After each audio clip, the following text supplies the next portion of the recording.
right.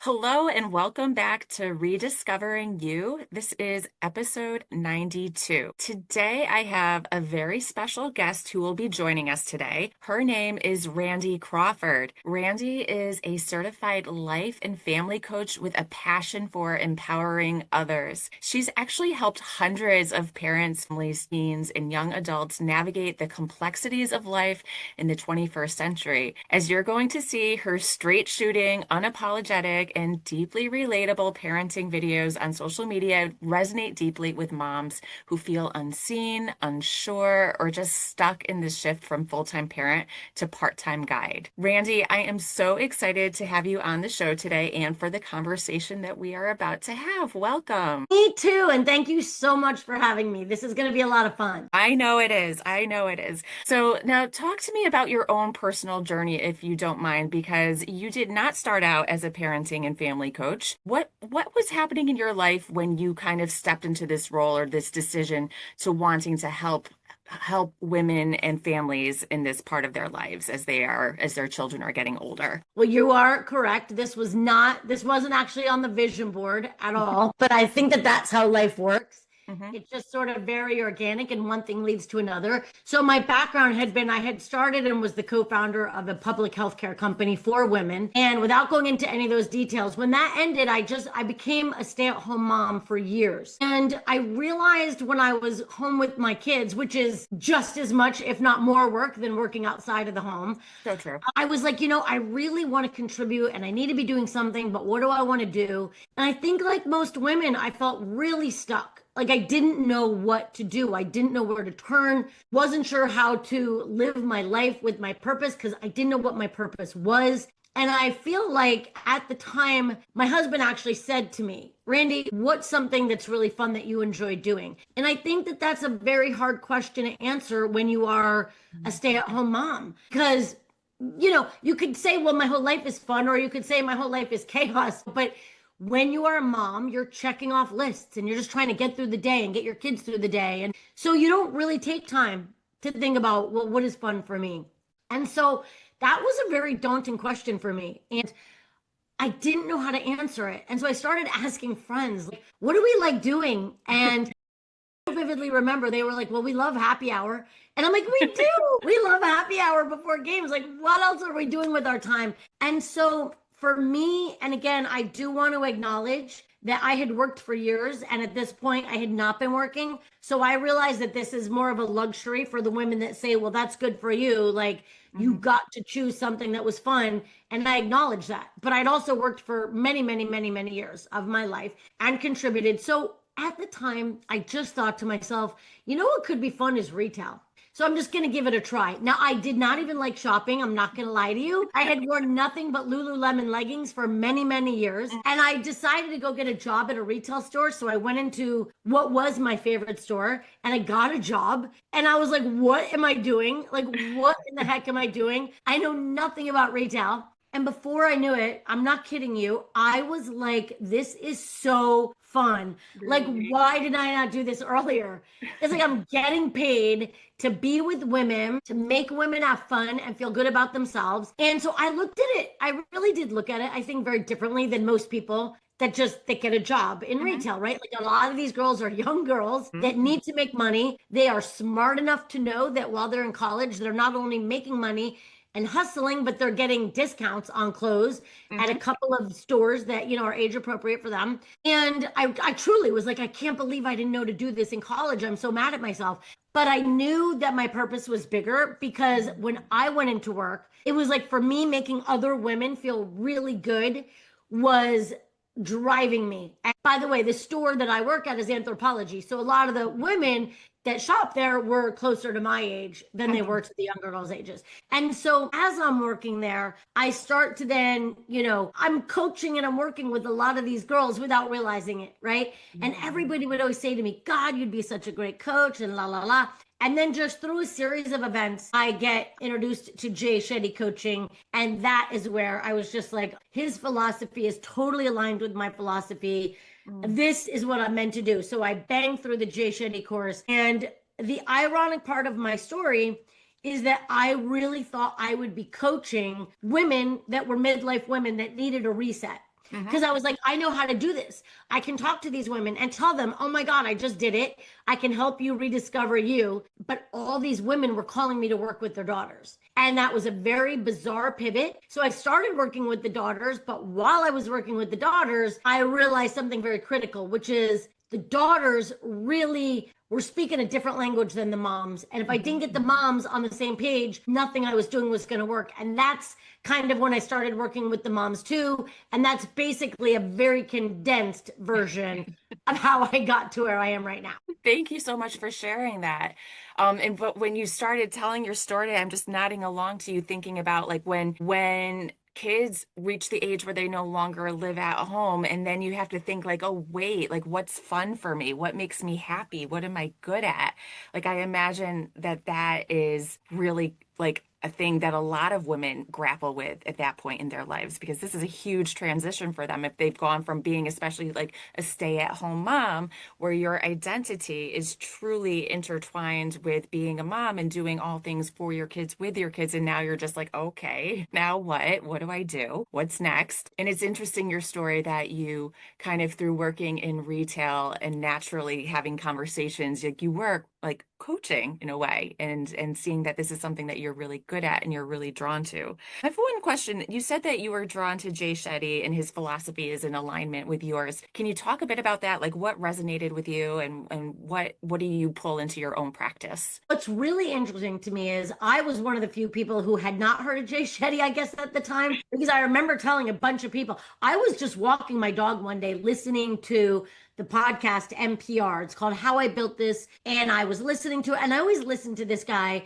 because he interviews people that start companies, all these companies that we're all familiar with, and they Mhm. all really do tell the same story, right? Right. It's always a story of resilience and perseverance. It's just kind of like which story is going to resonate with you the most, right? So we Hmm. could be talking about Kodiak cake waffles, or we could be talking about leather coach bags. It doesn't matter.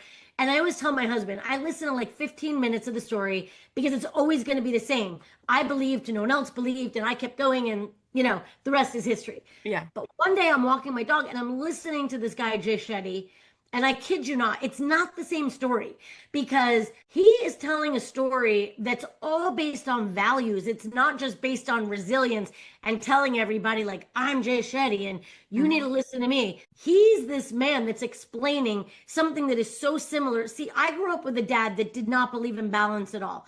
And Hmm. most people in life do. And they tell you, you have to be balanced. You have to be balanced with this and with that. And my dad always taught me, it's like, if you want it, Randy, I don't care if you have to work 23 out of 24 hours a day. That's what you have to do to get it. Hmm. Time is your enemy.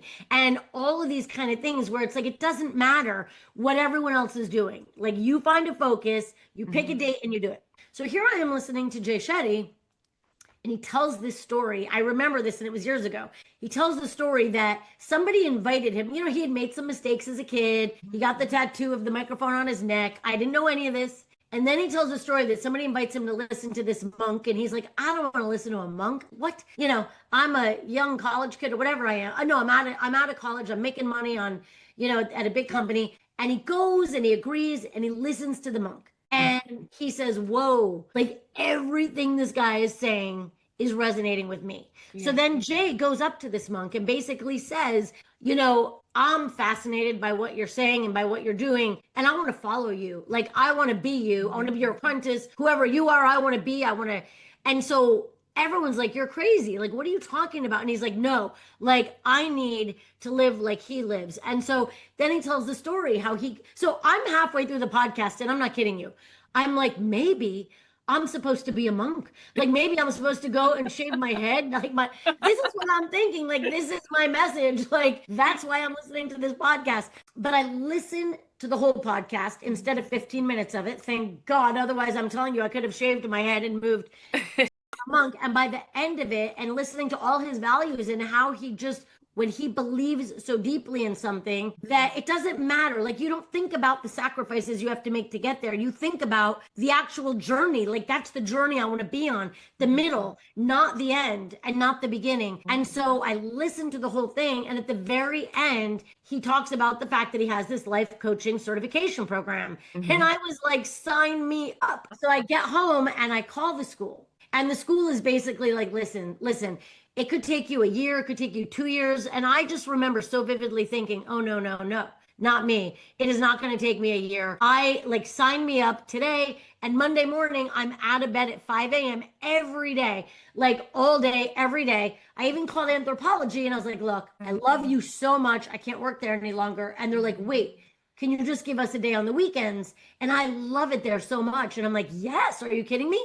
I'd love to work there on the weekends. So that's what I continue doing. I'm still there to this day. It's been 7 years. So I got certified and I met people from all over the world, which I also completely appreciated, right? I met people from London and from India and from everywhere. And I've become really friendly with them. And it's just such an incredible experience. And so then I hung my shingle basically after I got certified and I was like, okay, let's go. I'm going to start working with women. And then oddly, I got a TEDx talk. Now, it wasn't a big one. It was during COVID and it was like online.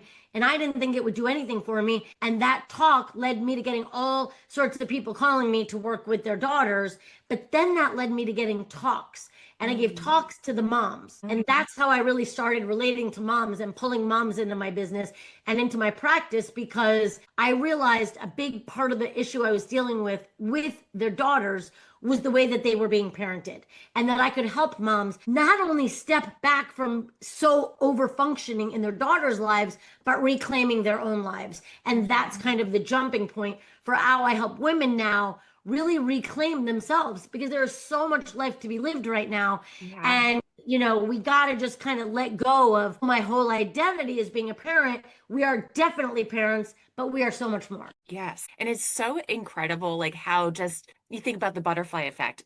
You listen to one podcast episode and it changed the trajectory of your life right there. You Totally. signed up for that school, like you gave that TEDx talk, all these people have come into your world now. So that's just incredible. That's a beautiful story. Thank you. Thank you so much for sharing that. I'm wondering if you would mind speaking about some of the common themes that you've noticed with the women and the daughters or families that you've worked with. Like, what are some of the roadblocks or that moms aren't seeing with how they're parenting? Because you said that a lot of the issues that are surfacing for the daughters are a reflection of how they're being parented. Can you give a little bit of insight into some of the common themes that you're seeing? Yeah, most definitely. There's a lot of this has to do with, and I hate to be so cliche, and I say this to everyone I talk to, but a lot of problems are stemming from social media and Yeah. not just our kids. So I want to make that very clear. Moms, Mhm. parents, moms are on social media and it's giving them anxiety Mhm. because they see all these other kids. They're getting into certain schools, they're getting bids from sororities, their kids are getting D1 scholarships. And Mhm. so it's kind of like we all talk so much about our kids and their mental health issues with social media. I've been talking about that and giving talks for years about that before there was even statistics, because I think that that's common sense. And I think we've gotten away from common sense. Of course, social media is hugely deleterious to our kids' mental health, but it is also deleterious to ours because we get on there and we start comparing what Yes. everyone else has and what everyone else is doing, what other birthday parties are looking like, what their kids' clothes should look like, what material crap they should have. And so it's driving everyone to have so much anxiety and so many more worries that they never would have had if they were not on it. So, for instance, when I work with these girls, they're just so insecure. They're smart, they're beautiful, they're at university all over the country, but yet they have trouble figuring out what to eat that day for lunch. I mean, it's unbelievable because they just don't have the self confidence because everything their whole life has been planned out for them and has been, they've been told, like, here's what you're going to do, here's what team you're going to join, here's what class you're going to be in, here's the colleges I'd like you to look at. So they've really been limited on having agency Mhm. on their own decisions. And Mhm. then we send them to college and we're like, why can't they adult? What is wrong with my kid? Why Yeah. are they blowing up my phone? And I just like want to shake these people and say, why do you think they're blowing up their phone? This is how, and when I say you, I mean we We all have parented our kids. Yeah. We all overfunction. So I'm not judging and I'm Mhm. not blaming, but I'm saying, moms, we Mhm. need to take a very serious look at how we're parenting our kids. And we really need to take a very big step. Yeah, so much of what you just said is resonating with me. Starting with the social media, I couldn't agree more. I see that it's having such a tremendously negative impact on the mental health of adults and our youth. It just puts our nervous system in this like always heightened state where we can't calm, we can't relax because there is always that compare and the always trying to one up and always trying to like feeling like you're not good enough and you're never going to be good enough. And so it's just not safe. And then, coupled with parents that, as you said, there's over functioning, which I definitely want to talk about a bit more with that. I see that a lot as well of moms like being so afraid of letting their kid fail or make the wrong choice. So they just don't allow their child to fail or to make their choice. I'm like, do you see that in your work? And talk about what that looks like and the impact that that has on these families. Well, are you serious? That's the best question ever because I was just talking about this with someone else, and well, we were laughing because of the way that she parents her fifth grader.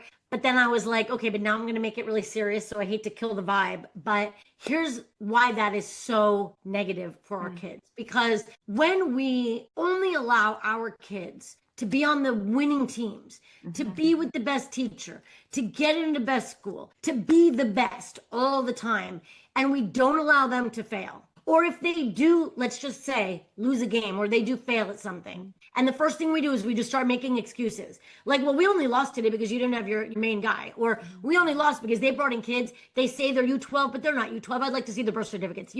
We start making excuses. We're raising victims. Yes. And when we do that and our kids never learn how to gracefully lose, they just don't know how to do it. And then let's just say your kid has been moved along because they're always on these top teams. And I've seen this a lot. Then they get their D1 offer and then they get to college and they're no longer the hometown hero. They get to that school, they're on the team and they look around and they're very much in the middle of the pack. There's a lot of kids better than them. In fact, they might not even be a starter on that team. Let me tell you, the mental health goes south fast and hard. And these kids don't know who to talk to about it because they're, quote unquote, these little perfectionists and they don't want to say anything to their parents because they feel so guilty. Like, look at all the sacrifices my parents made to get me here. They traveled on holidays. They traveled during the summer. They spent way more money than they should have. They took me to speed and agility training and got me nutritionists and got me extra coaching. And now I'm here, but I don't know that I'm supposed to be here. I don't know that I want my sport to be my job. And it's creating such a very, very scary environment. So we love to say that we're dealing with the mental health on all these college campuses and with the sports. And I'm going to say, I said what I said. No, we're not. It is still a stigma to these kids. They don't want to go to their coach and say anything because now they're the kid with the mental health issue. They're the kid that, might get benched because the coach is worried about them and they don't want to be that kid. So what do? They lie, but they struggle. And we just have no idea the pressure that we're putting on our kids. And a lot of that stems from the fact that we make their choices for them and we don't listen to them. And like, for instance, I will raise my hand and say I'm the first one. I had a kid who all through high school did not want to play his sport in college. And I'm that parent that was like, but yes, you do. You're so good. And you're getting offers and blah, blah, blah. And then he got a really bad injury that took him out for a long time. And it became more than apparent to me that, you know what, there is much more to life than this sport. So by the time he was a senior and was getting the offers, he said, Mom, I don't want to do this. Now, am I going to lie to you and tell you that that was easy to accept? No, there's tears because as a parent, you're like, this is the only way you're going to get into college, kid. Are you crazy? You're not even going to get into community college. You don't even care about your grades. But guess what? That's not what happens. And what's supposed to happen will happen. And so we have to listen to our kids, which we don't want to do because today we see, and by the way, I'm using sports because I work with athletes and because my kids were athletes, but this could be, your kid could be in drama. They could be in band or theater, whatever it is. We see this as an outlet to get them where they want to go. And we don't see anything else. It's like we have these blinders on as parents, and that is not a recipe for success. Because let me tell you something, once these kids get to school, to college, and they have to start dealing with this on their own, they're in a whole world of hurt because they don't know who to turn to when being a student and being this other thing are two full-time jobs. And it's very scary. It is so scary. And if kids don't know who to turn to or who to talk to about this and they're internalizing it, oftentimes they choose very unhealthy coping strategies, self-harm and things that are just not going to be helpful for them. And so it is scary. So I think this is a really important conversation to have. And it's really important work that you're doing when you're seeing parents that are over functioning, because you're able to kind of take the step back and see the big picture of how it's going to play out and hopefully intercept and interject so that you can interrupt a pattern and prevent something awful from happening. So if somebody listening right now might be in that over functioning parenting mode, what are a couple of things that you would give advice to stop doing for your kid? Like right Okay, now, so stop doing for your kid. I love this so much. So because people ask me for specifics, and I'm not going to give anyone a specific because I don't know anyone's family situation. But Mm. here's what I would say. Most of the time, as a mom, this is a visceral response as a mom. Your kid comes to you and gets in the car and tells you, you wouldn't believe what little Sally did to me at school today. And she starts telling you and popping off about how awful Sally was. Mhm. And you're listening with one ear, but instead of fully listening, you're listening to fix. So on this side of your brain, you're like, Yeah. okay, you know what I'm going to do? I'm going to call her mom because that is bullshit. She was at my house last week. I Mhm. did this, this, and this for her. So rather than listen to fix when Mhm. you're with your kids, you have to be fully, fully present. After they vent to you, what I want you to do, and I say this to everyone, they call them first responders for a reason. I don't want you to react. I want you to listen to your kid, and then I want you to ask them, do you want me? Do you want me to help you? Do you want advice? Do you want me to do anything? Or do you just want me to listen? And I'm telling you 90% of the time, they're going to tell you they just want you to listen. True. And why this is so important is because we want to build trust with our kids and we want to build open communication with our kids. We want them to come and talk to us. But because we are the way that we are, listen, moms are built like this, and I get it. We get together and we start talking, or moms get on Facebook and they go to these big communities and they ask questions and share these very private, intimate details about what is going on with their kids and ask other moms. They're not doing it to betray their kids. They're doing it because they want advice. But when they do that, or when they talk to their friend, when their kid specifically asks them not to, it'll get back to their kid. True. And that is a betrayal. And the minute you betray your kid's trust, they're going to stop talking to you. So we really have to stop doing that.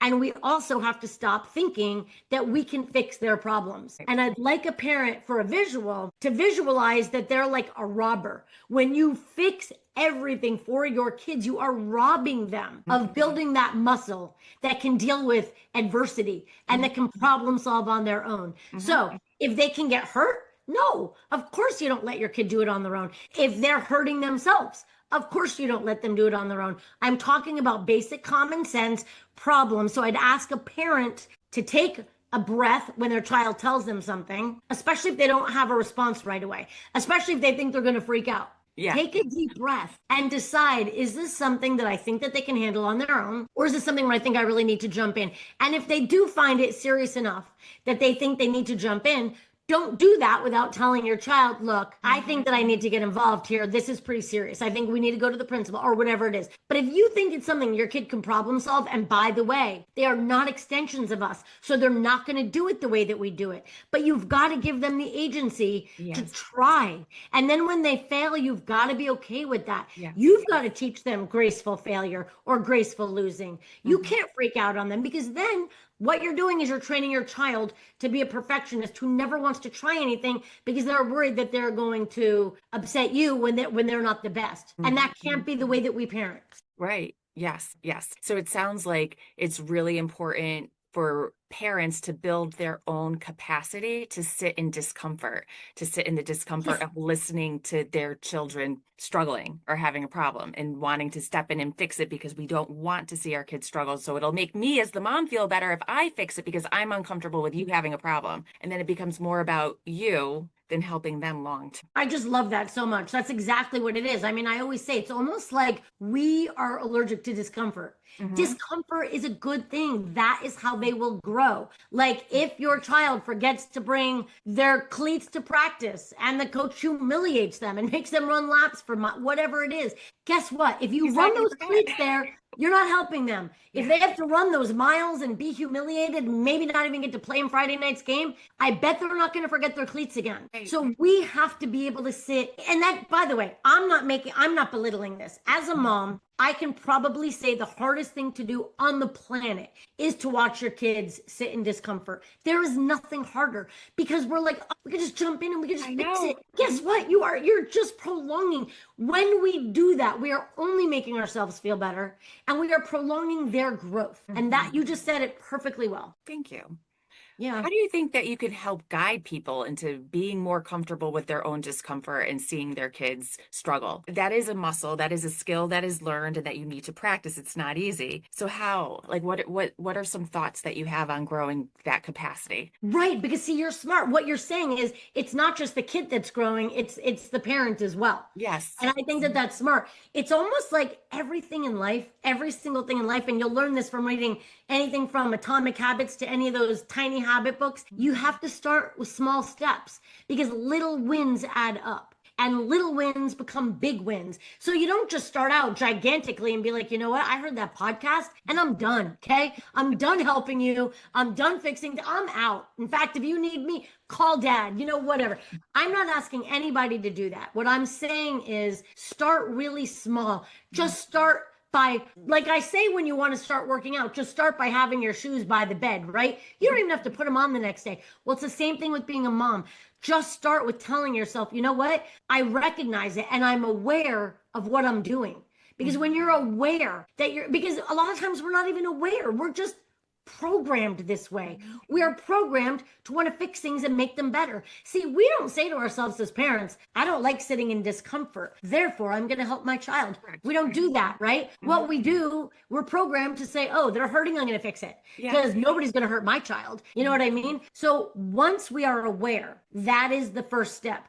So now you start to realize, okay, my kid is coming to me. Now I'm aware that they're coming to me and I want them to keep coming to me. Now I'm just going to listen to them. And when I listen to them, I'm going to ask them, should I fix this? Should I help you? How can I help you? Or do you just want me to listen?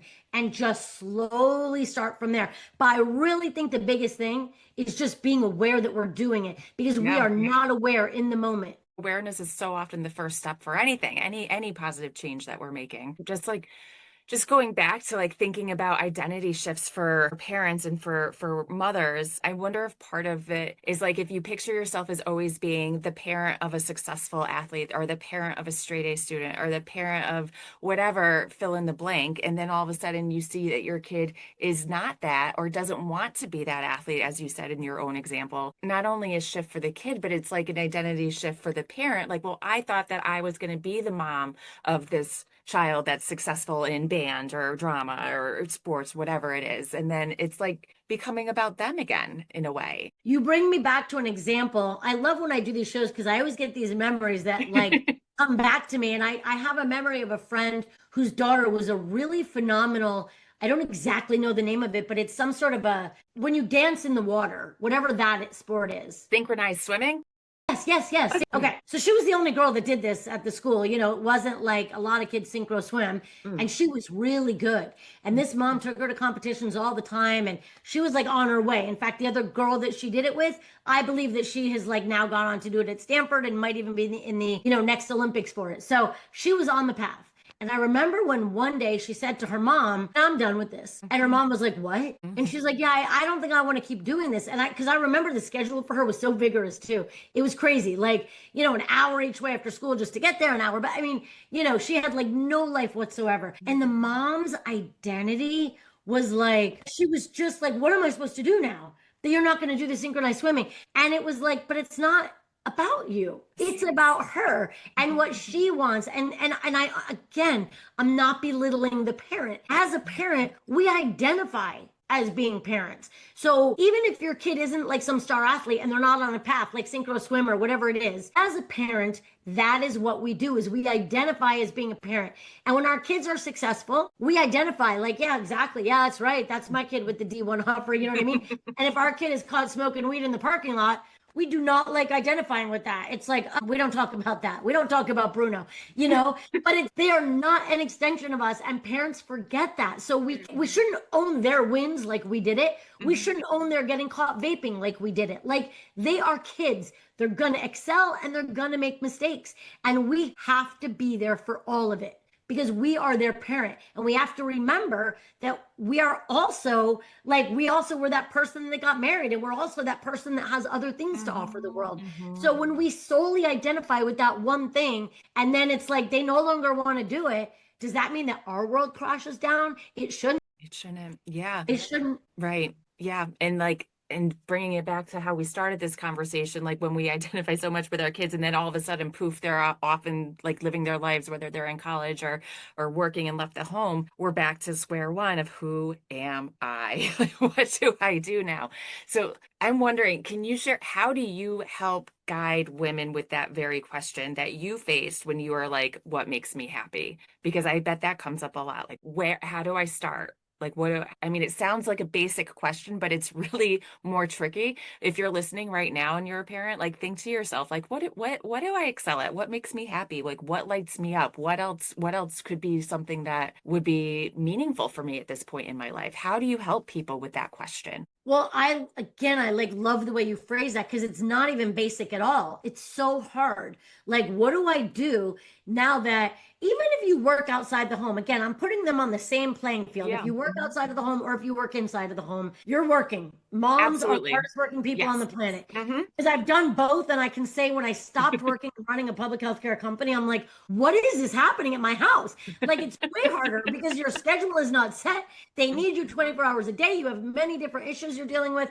And so, whatever it is that you're doing, when your kids now are, let's just call them grown and flown, and you're like, you definitely have more time to figure out like this chapter of your Hmm. life. I think the biggest thing that I coach women on doing is to, first of all, don't announce everything that you're going to be doing on social media. Okay. Our lives Hmm. are our lives. So we can do stuff. I don't want to say like in secret, but in secret. The whole world doesn't have to know what you're doing because we are so afraid to take a step because we're so worried about what everyone else is going to think.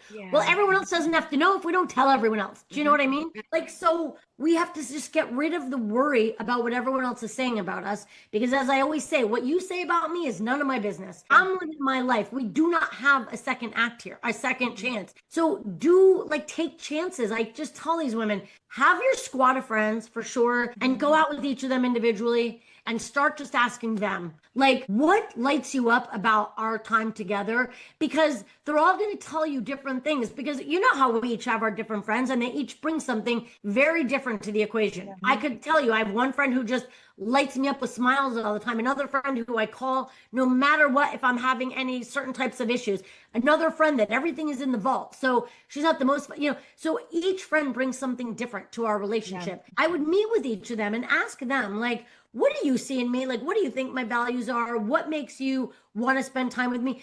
And then kind of just start to look at your life because we do things in patterns. So, for Mhm. instance, my pattern has always been women, always. Started a healthcare company for women, then wrote an article in the local papers for women, then started working in retail with women, and now I coach women. Mhm. So I think that, but I did it all unconsciously. Truly, never thought about it till I started coaching. And I'm like, my gosh, that's crazy. But everything I've done has been with women because Mhm. it lights me up being in a room with women. Now, I'm not anti man, as my husband would say that I am. I'm not. I love men. They're great. Like you do you. But Yeah. I love being in rooms with groups of women Mhm. because there's so much that they get done and they're so passionate. And I just think that they're incredible. That's just me. So maybe you kind of start to look at your life and the patterns of things Mhm. that you've done and the patterns of things that you've loved. And then you meet with your squad of friends. And then you know what? You just say, I'm going to try something. And as my father always taught me, pick a date and do it. And then you try something. It doesn't mean that it has to work out. You Mhm. can change the channel. That's what's great about life. We have choices. So you Yeah. try something, it doesn't work, you try something else. But Mhm. that's the way that I look at things. But a lot of times we're like analysis to paralysis. That's And it. when we do that, we never take that first step. Yes, so much time is spent like agonizing over, oh, well, if I do this, like what could happen? You just don't do anything. And you don't get any feedback if you're just thinking about things. You get the feedback by actually doing it, trying things, being being willing to fail, and to try Yeah. something and fail. As we were talking for our own kids, we have to let our kids fail so that they can grow. Same for us in whatever chapter of our life that we're in. We have to be willing to fail so that we can grow. Let your Yeah. kids see that and let your Yes. kids see that you're willing to do that. Because that is powerful. Yes, to model that for your own children, like that will teach them far more than you can with your own words when you do that. Yes. Well, it's funny. My kids made a comment to me one day, and I don't remember. I'm trying to think of the ages, but I almost drove off the road. They were in the back of my car, and I'd done nothing but work 24/7. I mean, when I built this company, there were no weekends off. There Mhm. was, I told you, no balance. And now I'm like a mom full time, right? I'm writing an article once a week, which takes me no time. They don't see me working. And they made a comment while I was driving home about like, well, my mom, and they were talking to their friends, well, my mom doesn't work. She doesn't do anything. And I'm like, oh my God, how dare you? But it was so eye-opening. So I get home and I'm like, okay, you know what? It was around that time when the writing was on the wall that like I needed to get myself together and be like, okay, they watch everything that I do. And Yeah. I remember thinking to myself, wow, when I worked so hard, they were so young, they didn't take it in. And now they think I do nothing and I've never not done nothing. So really, I just remember that really shook me. They watch us. They are Mhm. sponges. And Mhm. so it's anything. If we're on our phone, if we're with them, but we're on our phone, no, Yeah, they we see. do that. Mhm. They're sponges. Yeah, yeah. Again, and don't be on your phone in front of your kids all the time too. That's just a whole other tangent I can go on because I agree with Yes. you. If they see that they are not worth your undivided attention when they're talking to you, they internalize that. And then like what is that? That's just setting up a pattern going forward that is not healthy for anybody. Andy, you're wearing a hat right now that says "Let's go," and I've seen you with pictures of this hat on. Tell me about your hat. Okay, first of all, do you know I've done so many podcasts and no one has ever asked me about the Hey. I swear, it's like, yes, you're incredible because no one has ever asked me about this. This hat is it's my whole philosophy. It's my whole way of living life. Like, let's go. And it's so funny because I remember even in my little headshot that I do on my Instagram, everyone like gets all bougie and whatever. I don't do that. I don't wear a lot of makeup. I love my lip gloss, obsessed. However, other than that, there's not a lot of makeup game going on. But when I saw the hat, I was like, and I remember at the time I became a life coach. I was like, I don't want to feel like, I'm a life coach and I'm here and you're there and I know all the answers. Like, no, I don't really know any answers, but what I know is a philosophy of life, which is let's go.